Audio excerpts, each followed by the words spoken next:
Welcome to the GAME.minder Report, your weekly source of upcoming gaming news and information. It's the week of January 8th, CES week, and the GAME.minder Report starts now. What's up, Jimmy P? Hello, sir. How are you today? I am well. So as people on YouTube can see, we are in the belly of the beast this week. This is, in fact, where it all happens. This is where the magic... Where the magic happens. Yes. We record at the launch house in beautiful Heights. Shaker Heights, Ohio.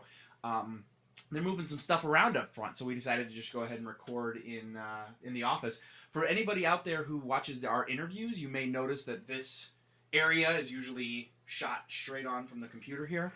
So you probably recognize it a little bit, but now we got room for you can see Jimmy P too, in his lovely suit. Good evening. Today's top news. Today's top news coming at you from our anchor, James D. Palouf. I hate you. He hates me.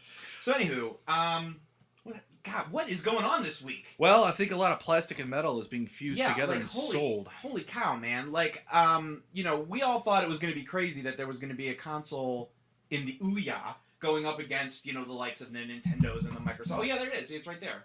That's the Ouya. Check out the unboxing video, which I did sometime last week. I think no, maybe it was this week. Yesterday? It was last week. Last week, whatever it was. Check that out. There'll be a button. But blog. Yeah. So we were all excited, like, oh my goodness, is this going to really shake things up? Then there was talk of the Steam box, and now this week at CES, there's all kinds of craziness happening. Yeah. The first thing that really came out was the stick. Right. Yeah. So that actually happened last week. This is the Game Stick, right? Which is the Ouya killer out of the box. I mean, yes, it's another Android device that is basically Android gaming platform. Yeah, and Android console. But it's on a stick. Not on a stick like the way like a popsicle's on a stick. No, but it's like a remote. So yeah, so there's basically, you've got your controller. Now the way it is with the Ouya, as you can see, obviously, we've got the Ouya box. This is what's going to plug into your TV, and then you've got your controller. The way that the Game Stick is going to work is the controller has a little thing that pops out of it that has an HDMI port on the back of it. You literally plug that into your HDMI port on your TV and you're done.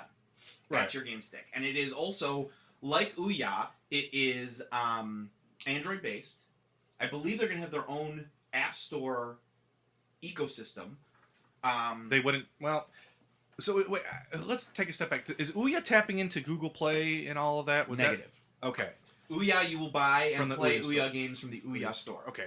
So basically, what the Android platform has done is, like they did with, the PC, like IBM compatible PC, boxes came. Now there's the Android compatible Android, not only phone, but now your game system. Yeah, and there's going to be a bunch of them. It's really interesting the way that this is shaken out. Okay, so if we go back 4 months ago, we went nuts over the Ouya. This is great for indie games. Yep. This is for the basement developer, for the garage developer, for the bedroom developer. Sing it. Now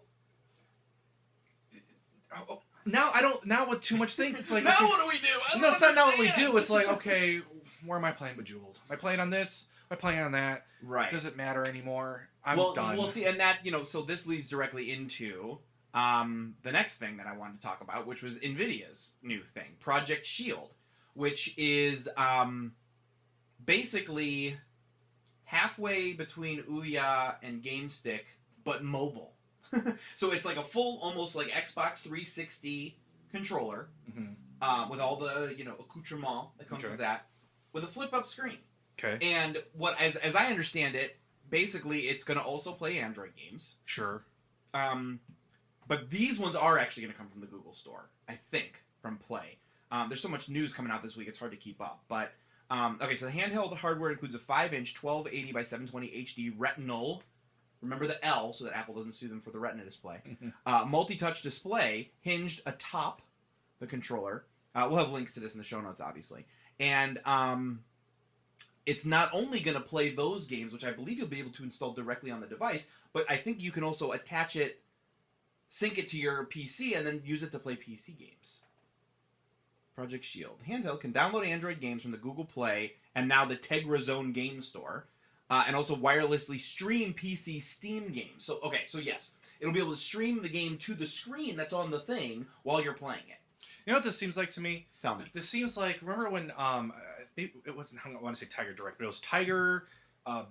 Was it Bonsai? It was like they had like all those handheld games. Right. There was the Game Boy, and then there was like all these handheld games. And then this is what this seems like. It seems like there's like all these things that are happening, and then one thing's going to stand out, and it will be what was the DS.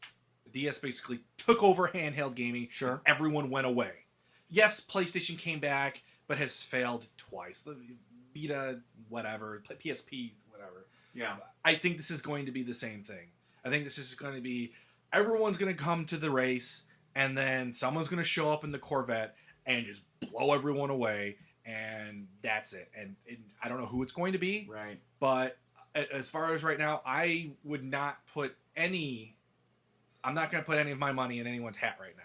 I'm not throwing my hat in the ring, nor am I going to back anyone's hat in the ring, because I'm just going to sit back and just let game evolution happen, because this is exactly what's happening. That's good, because we're not done yet. Oh boy.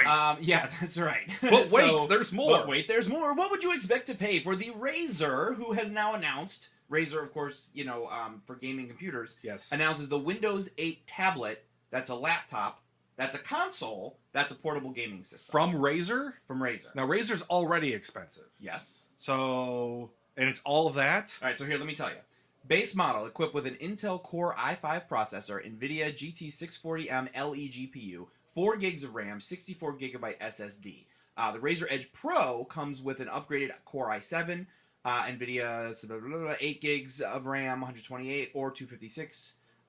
Starts at $999.99. What? So now, but this is a laptop. Like this is like a PC. Wait. $999. Wait, so not 99,000, Jim. $999.99. Yeah, that's a steal.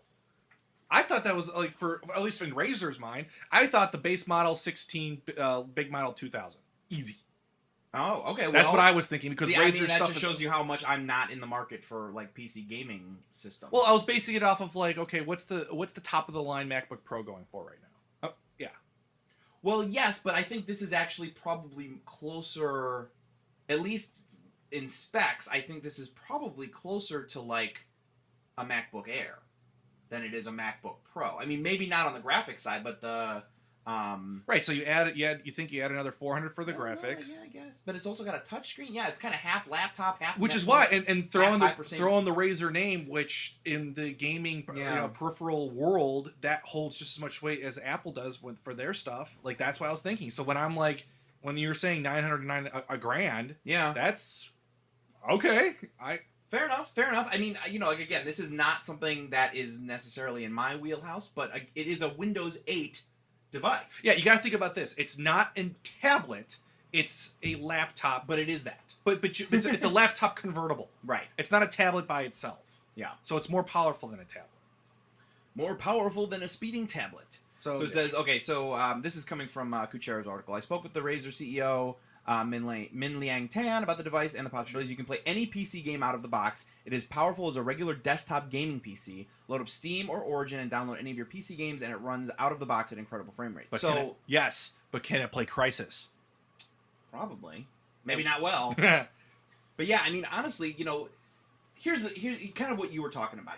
We got ourselves into a world where there is games you play on your PC, and then there's these boxes, and you plug the boxes into your TV, and they need to be a certain level of, technical, know-how or what have you. Nintendo in the last generation, not the current, but the last one, they said, you know what? This idea that you need to be the best and the most amazing on the technical side, we're going to skip that, and we're just going to make cool games. And it worked out for them then. Now the Wii U has stepped up its game to the current level, but it's certainly not going to blow the Xbox Next or the 720 or the PlayStation 4 out of the water. But now you've got all these people sneaking in, sort of taking what Nintendo tried to do to the extreme. Like, let's get super low-cost hardware, super low power, not so underpowered that they're boring. Yeah, but you're missing the whole thing. Nintendo had one thing. They had the niche of the motion, the Wii motion. Sure. Like, just because you have a super low cost, all you're really doing is telling me is like, I have this really, really cool emulator box. But I think the idea, and some of this actually came up in the discussion I was having with Sam in our last interview, the idea of being able to sort of democratize not only the tools to play games, which is what a lot of these people are doing, but the tools to make games. You know, it may be the kind of thing where it's like, okay, you know what? The Ouya, that's the homebrew. That's where the hackers and, you know, like the one-man shops, the two-man shop development houses put out really interesting, cool new concepts. The Game Stick, maybe that's where you play Bejeweled. You know what I mean? Or the really cheap... I'm going to cut you off because I think maybe we should move on a little bit, too. Okay. I don't know. I'm just saying stuff. But until there's a game... Until we see a game played, until someone demos a game, this is all for naught. Well, they're already doing that for Ouya. So okay, but has anyone actually played it and not just seen it? Like, actually... I'm saying, like, there are some developers who are live streaming the porting of their game, so they're showing their gameplay sessions as they make it. All right. But until anyone actually gets to play that game... You mean, like, real people out in the world? Exactly. Right. This is all for naught. On a technical note, or not a technical note, but just a note, the Ouya launch party was going to be in LA. It has now been moved to San Francisco. Your favorite place on earth. I know. I'm very excited because a couple things this means. Number one, we're going to be at PAX. We've already got our tickets. Everything is good to go. And PAX and GDC actually bump right up against each other, and the Ouya party was going to be in LA. Since they moved to San Francisco, that means I get to go to GDC. So if you are at either PAX or GDC, come find me. I promise you I will be easy to pick out of the crowd. I haven't told you about yet what we're doing at those, but I will tonight. All right. Does it involve me not wearing pants? No, you will absolutely be wearing pants. All right. That would be an untenable situation for Jimmy P to not be wearing pants. I could be a booth girl. I don't care. All right. Oh, and I mean, just one last little piece of this is that they're showing off a couple of possible prototypes for the Steam box. We'll put links to the photos of those in there as well. It's really just, you know, it's CES. CES is when all the crazies come out and make all these amazing things. You know, some of the stuff that comes out at CES seems super cool. Right. Like, there's like one thing I saw was literally this is a 27-inch iMac right here. A 27-inch tablet somebody demoed. So, like, that, walking around, like, oh, multi-touch tablet. And I don't think that's going to... Yeah, it's like CES is where all these things come in, and E3 is when it actually gets polished and the things actually hit. Right. So there's the Steambox thing. One other thing, and this will just be in the show notes, but there's a hands-on with the newer, larger Oculus Rift, the prototype, the sort of, which, remember we reported that it got pushed back by a couple months. Right. So there's a new video out of that. So we'll put that in the show notes as well.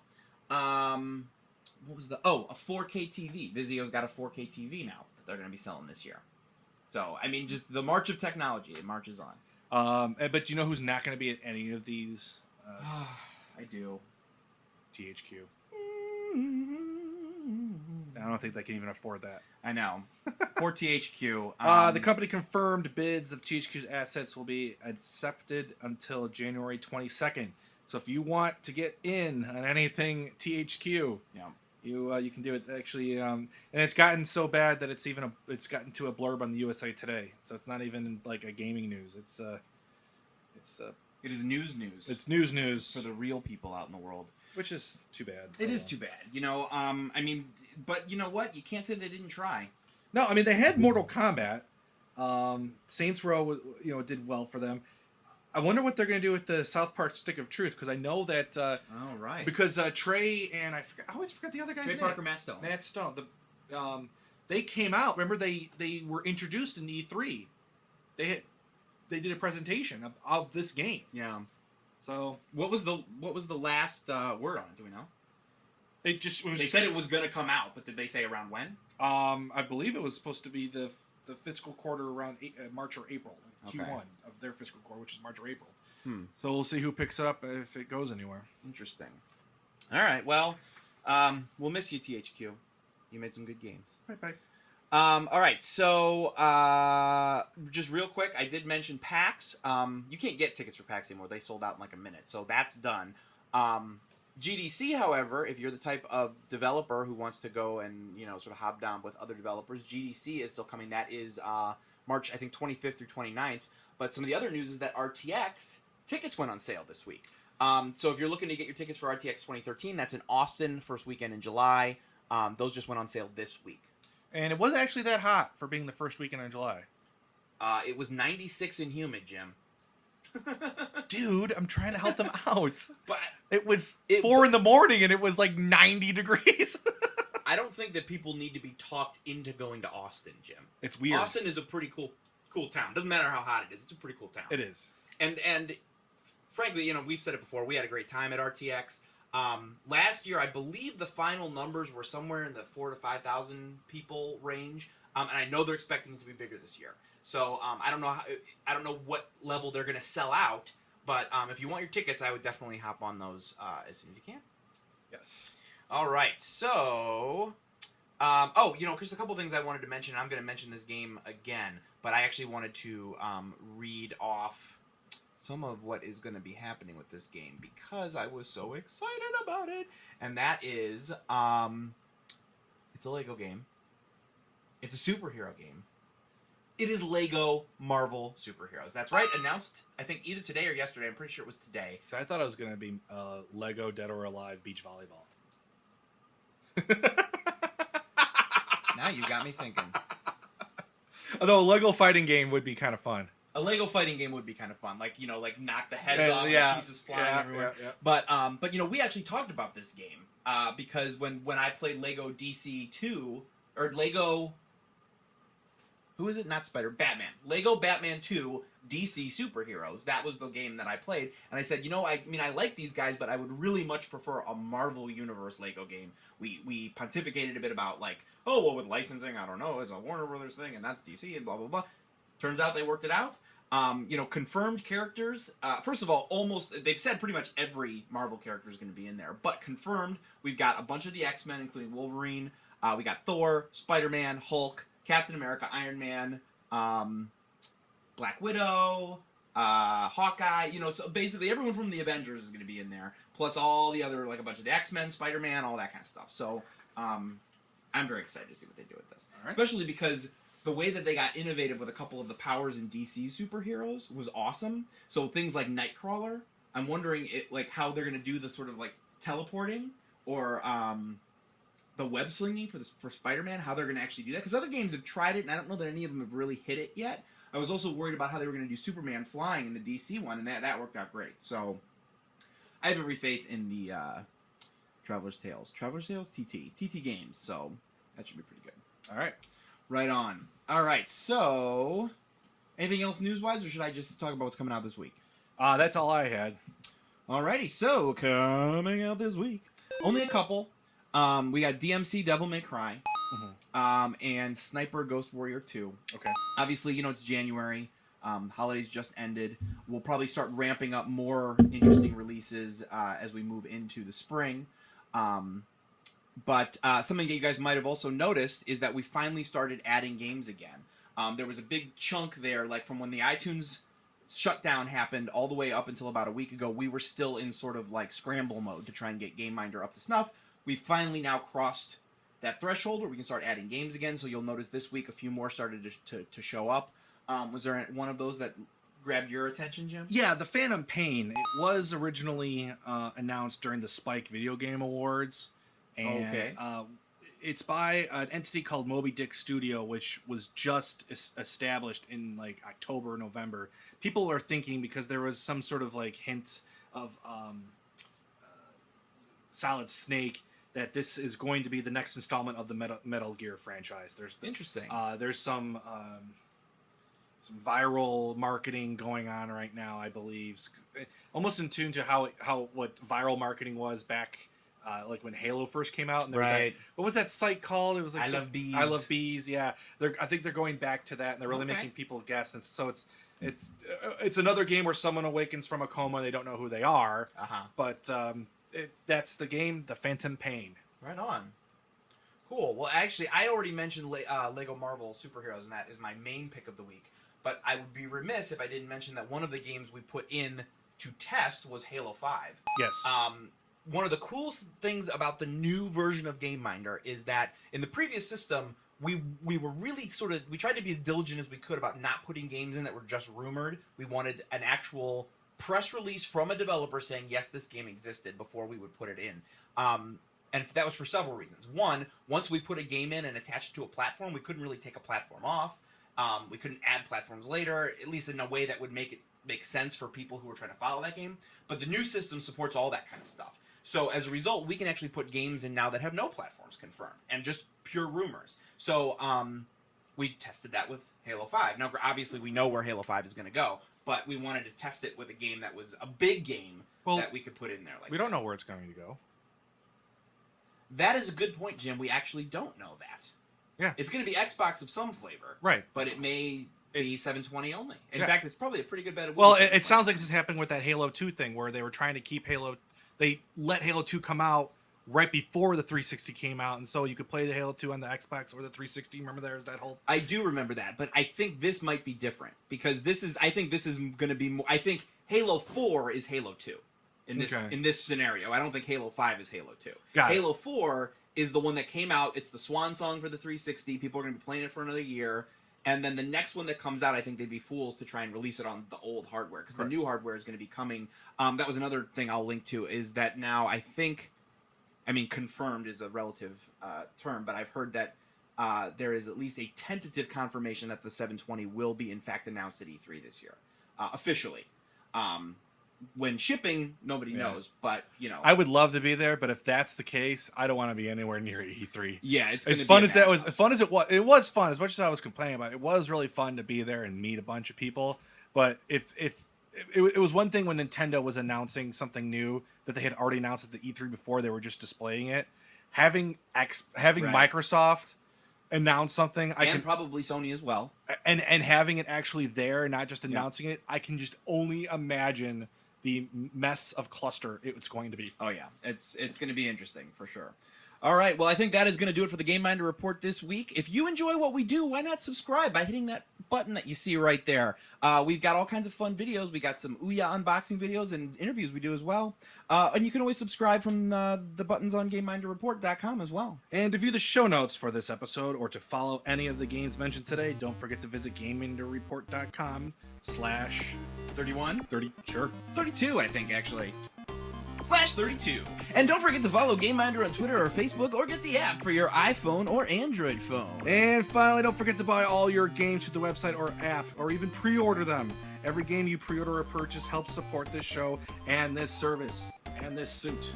Nice. Signing off for the GameMinder Report, my name is Jim. And I'm Jeremy reminding you, don't forget to play.